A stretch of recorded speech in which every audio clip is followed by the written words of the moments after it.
Bangla ನುಸುಳುಕೋರರನ್ನ DC ಎಸ್ಪಿಗಳೇ ಸಾಕುತ್ತಿದ್ದಾರೆ. Pramod Muthalik ಕಿಡಿ ರಾಜ್ಯ ಗೃಹ ಇಲಾಖೆ ಶ್ಲಾಘನೀಯ ಕ್ರಮ ಕೈಗೊಂಡಿದೆ. ಬಾಂಗ್ಲಾ ನುಸುಳುಕೋರರನ್ನ ಗುರುತಿಸಿ ಹೊರಹಾಕುವ ಕೆಲಸವನ್ನು ಮಾಡ್ತಾ ಇದ್ದಾರೆ. ಈ ಕ್ರಮಕ್ಕೆ ಸರ್ಕಾರಕ್ಕೆ ಅಭಿನಂದನೆ ಸಲ್ಲಿಸುತ್ತೇನೆ. ಇದೇ ಮೊದಲೇ ಆಗಬೇಕಿತ್ತು, ಈಗಲಾದರೂ ಆಗ್ತಿದೆ. ಈ ಹಿನ್ನೆಲೆಯಲ್ಲಿ ಸರ್ಕಾರಕ್ಕೆ ಅಭಿನಂದನೆಗಳನ್ನು ಸಲ್ಲಿಸುತ್ತೇನೆ ಎಂದು ಶ್ರೀರಾಮ ಸೇನೆ ರಾಷ್ಟ್ರೀಯ ಅಧ್ಯಕ್ಷ ಪ್ರಮೋದ್ ಮುತಾಲಿಕ್ ಹೇಳಿದರು. ಹುಬ್ಬಳ್ಳಿಯಲ್ಲಿ ಸುದ್ದಿಗೋಷ್ಠಿ ನಡೆಸಿ ಮಾತನಾಡಿದ ಅವರು, RTI ಮೂಲಕ ನಾವು ಹಿಂದೆ ಎಲ್ಲ ಜಿಲ್ಲೆಗಳಿಂದ ಮಾಹಿತಿ ಕೇಳಿದ್ದೆವು. ನಿಮ್ಮ ಜಿಲ್ಲೆಯಲ್ಲಿ ಎಷ್ಟು ಬಾಂಗ್ಲಾ ಅಕ್ರಮ ನುಸುಳುಕೋರರು ಇದ್ದಾರೆ ಅಂತ ಕೇಳಿದ್ದೆವು. ಆಗ ಎಲ್ಲರೂ ನಮ್ಮ ಜಿಲ್ಲೆಯಲ್ಲಿ ಯಾರೂ ಇಲ್ಲ ಅಂತ ಮಾಹಿತಿ ನೀಡಿದರು. ಆದರೆ ಗೃಹ ಸಚಿವರು ಹೇಳಿದ ಮೇಲೆ ಹೇಗೆ ಅಕ್ರಮ ಬಾಂಗ್ಲಾ ನುಸುಳುಕೋರರು ಸಿಕ್ಕರು? DC SPಗಳೇ ಅಕ್ರಮ ಬಾಂಗ್ಲಾ ನುಸುಳುಕೋರರನ್ನು ಸಾಕುತ್ತಿದ್ದಾರೆ ಎಂದರು. ಚಿಕ್ಕಮಗಳೂರಿನಲ್ಲಿ ಬಾಂಗ್ಲಾ ಮಾರ್ಕೆಟ್ ಇದೆ, ಪರಪ್ಪನ ಅಗ್ರಹಾರ ಇದೆ, ಬಾಂಗ್ಲಾ ಕ್ಯಾಂಟೀನ್, ಸಲೂನ್ ಇದೆ. ಬೆಳಗಾವಿಯಲ್ಲಿ ಗ್ರಾಮ ಪಂಚಾಯತ್ ಚುನಾವಣೆಗೆ ಸ್ಪರ್ಧೆ ಮಾಡ್ತೇನೆ ಅಂತ ಅರ್ಜಿ ಹಾಕಿದ್ದಾನೆ. ಕಾಂಗ್ರೆಸ್ ಸರ್ಕಾರ ಎಚ್ಚರಗೊಂಡು ಹೊರಹಾಕಲು ಮುಂದಾಗಿದ್ದು ಶ್ಲಾಘನೀಯ. ಇದು ಇಲ್ಲಿಗೆ ನಿಲ್ಲಬಾರದು. ನಿರಂತರವಾಗಿ ಒಬ್ಬನೇ ಒಬ್ಬ ಬಾಂಗ್ಲಾ ರೋಹಿಂಗ್ಯಾ ಮುಸ್ಲಿಮರು ಇರಬಾರದು. ಅವರು ಕಳ್ಳತನ, ಡ್ರಗ್ ಮಾಫಿಯಾ ಮಾಡ್ತಿದ್ದಾರೆ. ಇದನ್ನು ಕೇಂದ್ರ ಸರ್ಕಾರ ಗಂಭೀರವಾಗಿ ಪರಿಗಣಿಸಬೇಕು. ರಾಜ್ಯ ಸರ್ಕಾರದ ಸಹಾಯದಿಂದ ಅವರನ್ನು ಹೊರಹಾಕಬೇಕು. ರಾಜ್ಯದಲ್ಲಿ BJP 2 ಬಾರಿ ಅಧಿಕಾರ ನಡೆಸಿದೆ. ಆಗ BJPಯವರು ಏನೂ ಮಾಡಲಿಲ್ಲ. BJPಯ MP MLA ಕ್ಷೇತ್ರದಲ್ಲೇ ಸಾವಿರಾರು ಅಕ್ರಮ ಬಾಂಗ್ಲಾ ನುಸುಳುಕೋರರು ಇದ್ದಾರೆ. ಚುನಾವಣೆ ಬಂದಾಗ ಬಾಂಗ್ಲಾ ನುಸುಳುಕೋರರ ಬಗ್ಗೆ BJPಯವರು ಮಾತನಾಡ್ತಾರೆ, ನಂತರ ಯಾವುದೇ ಕ್ರಮ ಕೈಗೊಳ್ಳುವುದಿಲ್ಲ ಎಂದು ಆಕ್ರೋಶ ವ್ಯಕ್ತಪಡಿಸಿದರು. ಮೊದಲು ಬಾಂಗ್ಲಾದೇಶದ ಸಂಬಂಧಪಟ್ಟಾಗೆ ಬಾಂಗ್ಲಾದೇಶ ಮುಸ್ಲಿಮರು ನುಸುಳುಕೋರರು ಏನಿದ್ದಾರೆ ಅದರ ಸಂಬಂಧಪಟ್ಟಾಗ ಮಾತನಾಡಿ ಆಮೇಲೆ ಆ ವಿಷಯ ತೊಗೊಳ್ತೀನಿ. ಕರ್ನಾಟಕ ಸರ್ಕಾರ ಗೃಹ ಇಲಾಖೆಯಿಂದ ಇಡೀ ರಾಜ್ಯದಲ್ಲಿ ಬಾಂಗ್ಲಾ ಮುಸ್ಲಿಂ ನುಸುಳುಕೋರರ ಅಕ್ರಮವಾಗಿ ವಾಸ ಮಾಡ್ತಾ ಇರುವಂಥವರನ್ನು ಗುರುತಿಸಿ ಅವರನ್ನು ಹೊರಗೆ ಹಾಕುವಂಥ ಪ್ರಕ್ರಿಯೆ ಮಾಡಿದ್ದಕ್ಕೆ ನಾನು ಸರ್ಕಾರಕ್ಕೆ ಅಭಿನಂದನೆಗಳನ್ನು ಸಲ್ಲಿಸ್ತಾ ಇದ್ದೀನಿ. ಭಾಳ ಒಳ್ಳೆಯ ಕೆಲಸವನ್ನು ಮಾಡ್ತಾ ಇದ್ದಾರೆ. ಇದು ಭಾಳ ಮುಂಚೆನೇ ಆಗಬೇಕಾಗಿತ್ತು, ಆದರೆ ಈಗಾದರೂ ಮಾಡ್ತಾ ಇದ್ದಾರಲ್ಲ ಅಂತನ್ನುವಂಥದ್ದು ನಾನು ಗೃಹ ಮಂತ್ರಿಗೆ, ಸರ್ಕಾರಕ್ಕೆ ಅಭಿನಂದನೆಗಳನ್ನು ಹೇಳ್ತಾ ಇದ್ದೀನಿ. ಇನ್ನು ಇದರ ಸಂಬಂಧಪಟ್ಟಾಗೆ ನಾವು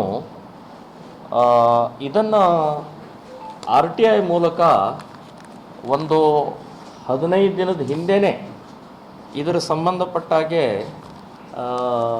ನಾವು ಹಾಕಿದ್ದೀವಿ. ಅಂದರೆ ಪ್ರತಿಯೊಂದು ಜಿಲ್ಲೆಯ ಜಿಲ್ಲಾಧಿಕಾರಿ ಮತ್ತು ಜಿಲ್ಲಾ ಪೊಲೀಸ್ ವರಿಷ್ಠ ಅಧಿಕಾರಿಗಳಿಗೆ RTI ಮೂಲಕ ನಾವು ಕೇಳಿದ್ದೀವಿ, ನಿಮ್ಮ ಜಿಲ್ಲೆಯಲ್ಲಿ ಬಾಂಗ್ಲಾ ಮುಸ್ಲಿಂ ನುಸುಳುಕೋರರು ಎಷ್ಟಿದ್ದಾರೆ ಮತ್ತು ಅವರ ಮೇಲೆ ಕ್ರಮ ಏನು ತೊಗೊಂಡಿದ್ದೀರಿ ಅಂತನ್ನುವಂಥದ್ದು RTI ಮೂಲಕ ಕಳಿಸಿದರೆ ಅವರು ಉತ್ತರ ಕಳಿಸಿದರೆ, ನಮ್ಮ ಜಿಲ್ಲೆಯಲ್ಲಿ ಯಾರೂ ಇಲ್ಲ ಅನ್ನುವಂಥದ್ದು ಉತ್ತರ ಕಳಿಸಿದ್ದಾರೆ. ಚಿಕ್ಕಮಗಳೂರು, ಹಾಸನ, ಬೆಂಗಳೂರು, ಬೆಳಗಾವಿ, ಮೈಸೂರು ಇಲ್ಲೆಲ್ಲ ಕಡೆಗೆ ಇವರು ನಮ್ಮ ಕಡೆ ಯಾರೂ ಇಲ್ಲ ಅಂತ ಕಳಿಸಿದಂಥ RTIದ ಅಲ್ಲಿನ ಅಧಿಕಾರಿಗಳು. ಹಾಗಾದರೆ ಈಗ ಈ ಗೃಹ ಮಂತ್ರಿ ಹೇಳಿದ ಮೇಲೆ ಇಷ್ಟು ಜನ ಹೊರಗಡೆ ಬಂದಿದ್ದಾರೆ, ಇಷ್ಟು ಜನ ಮೇಲೆ ಕೇಸ್ ಹಾಕಿದ್ದೀವಿ, ಇಷ್ಟು ಹೊರಗೆ ಹಾಕ್ತಾ ಇದ್ದೀವಿ ಅನ್ನುವಂಥದ್ದು ಈಗ ಹೆಂಗೆ ಬಂತಾಗಾದರೆ? ಅಂದರೆ ಹೇಗೆ ದಾರಿ ತಪ್ಪಿಸ್ತಾರೆ ಸರ್ಕಾರಿ ಅಧಿಕಾರಿಗಳು, ಪೊಲೀಸ್ ಅಧಿಕಾರಿಗಳು, DCಗಳು. ನಾನು ಹೇಳೋದು ಒಂದು ಕಡೆಗೆ ನಮ್ಮನ್ನು ಯಾರೂ ಇಲ್ಲ ಅಂತನ್ನುವಂಥದ್ದು ಹೇಳೋದು, ಯಾರೂ ಇಲ್ಲ ಅಂದರೆ ಡಿಕ್ಲೇರ್ ಯಾಕೆ ಮಾಡಿದ್ದಾರೆ ಹಾಗಾದರೆ? ಸೊ ಈ ರೀತಿಯ ಮೋಸ ಮಾಡೋದು, ಈ ರೀತಿಯ ಪ್ಲೀಸ್ ಮಾಡೋದು, ಈ ರೀತಿಯ DC SPಗಳೇ ಬಾಂಗ್ಲಾ ಮುಸ್ಲಿಮರನ್ನು ಸಾಕ್ತಾ ಇದ್ದಾರೆ ಅಂತ ನಾನು ಹೇಳ್ತಾ ಇದ್ದೀನಿ. ಇವರೇ ಸಾಕ್ತಾ ಇದ್ದಾರೆ, ಇವರೇ ಪೋಷಿಸ್ತಾ ಇದ್ದಾರೆ. ಭ್ರಷ್ಟ ವ್ಯವಸ್ಥೆ ಇದು. ನೀವು ಚಿಕ್ಕಮಗಳೂರು ಜಿಲ್ಲೆ ಮೂಡಿಗೆರೆಯಲ್ಲಿ ಬಾಂಗ್ಲಾ ಮಾರ್ಕೆಟ್ ಇದೆ. ಬಾಂಗ್ಲಾ ಮಾರ್ಕೆಟ್ ಅವ್ರದ್ದೇ ಆದಂಥ ರೀತಿಯಲ್ಲಿ ಮಾರ್ಕೆಟ್ ಮಾಡ್ತಾ ಇದ್ದಾರೆ ಅವರು. ಈ ಬೆಂಗಳೂರಿನ ಪರಪ್ಪನ ಅಗ್ರಹಾರ ಸೆಂಟ್ರಲ್ ಜೈಲ್ ಹಿಂಭಾಗದಲ್ಲೇ 5,000 ಜನ ಇದ್ದಾರೆ. ಅಲ್ಲಿ ಬಾಂಗ್ಲಾ ಕ್ಯಾಂಟೀನ್ ಅಂತಿದೆ, ಬಾಂಗ್ಲಾ ಸಲೂನ್ ಅಂತಿದೆ. ಈಗ ಬೆಳಗಾವಿಯಲ್ಲಿ ಒಂದು ಕಡೆಗೆ ನಿನ್ನೆ ಪೇಪರ್ನಲ್ಲಿ ಕೊಟ್ಟಿದ್ದಾರೆ, ಅವರು ಒಬ್ಬ ಬಾಂಗ್ಲಾ ಮುಸ್ಲಿಮ ಇದು ಮಾಡಿದ್ದಾನೆ. ಅಂದರೆ ಅಪ್ಲಿಕೇಶನ್ ಚುನಾವಣೆಗೆ, ಗ್ರಾಮ ಪಂಚಾಯತಿ ಚುನಾವಣೆಗೆ ಅಪ್ಲಿಕೇಶನ್ ಹಾಕಿದ್ದಾನೆ, ನಾನು ಸ್ಪರ್ಧೆ ಮಾಡ್ತೀನಿ ಅಂತ ಹೇಳಿ. ಟೆಂಡರ್ಗೆ ಅಪ್ಲೈ ಮಾಡಿದ್ದಾನೆ. ಬಾಂಗ್ಲಾ ಮುಸ್ಲಿಂ ನುಸುಳುಕೋರರು ಅಂದ್ರೆ ಯಾವ ಮಟ್ಟಕ್ಕೆ ಬಂದಿದ್ದಾರೆ ಅಂತನ್ನುವಂಥದ್ದು ಇದ್ರ ಮೇಲೆ ಗೊತ್ತಾಗುತ್ತೆ.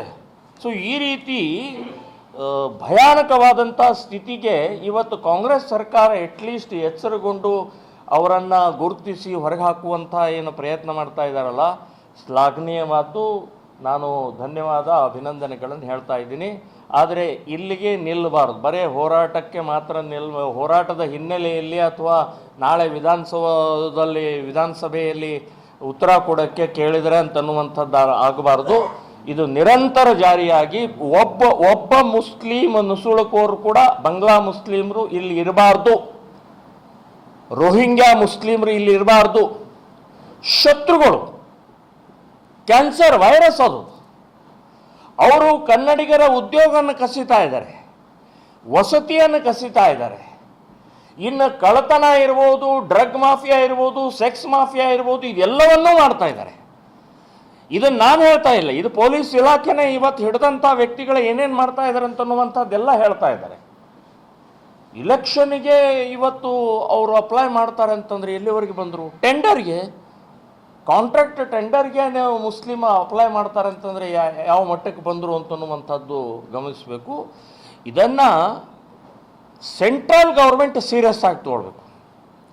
ಇದು ಬರೇ ರಾಜ್ಯಗಳದ್ದು ಮಾತ್ರ ಅಲ್ಲ, ಇದು ಸೆಂಟ್ರಲ್ ಗೌರ್ಮೆಂಟ್ ಇದು ಬಹಳ ಗಂಭೀರವಾಗಿ ತಗೊಂಡು ಎಲ್ಲರನ್ನು, ನಿಮ್ಮ ಹತ್ರ ಸೆಂಟ್ರಲ್ ಇಂಟೆಲಿಜೆನ್ಸ್ ಇದೆ, ಸೆಂಟ್ರಲ್ ಪೊಲೀಸ್ ಇಲಾಖೆ ಇದೆ ನಿಮ್ಮ ಹತ್ರ.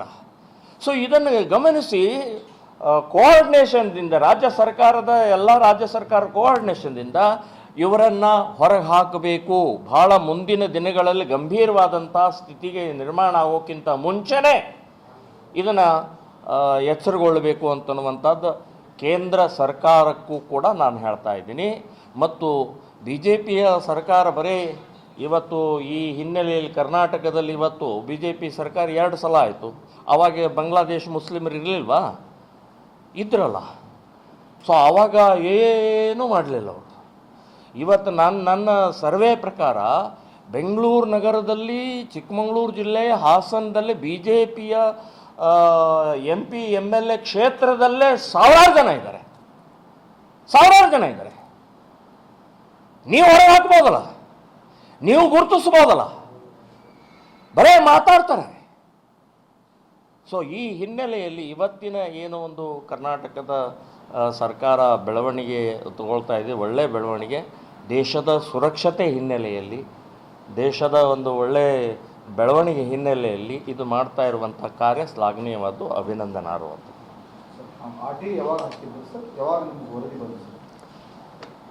ನೋಡಿ, ಇಲ್ಲೇ ಇದೆ, ನಾವು ಒಂದು ಹೇಳ್ತೇನೆ ನಿಮಗೆ.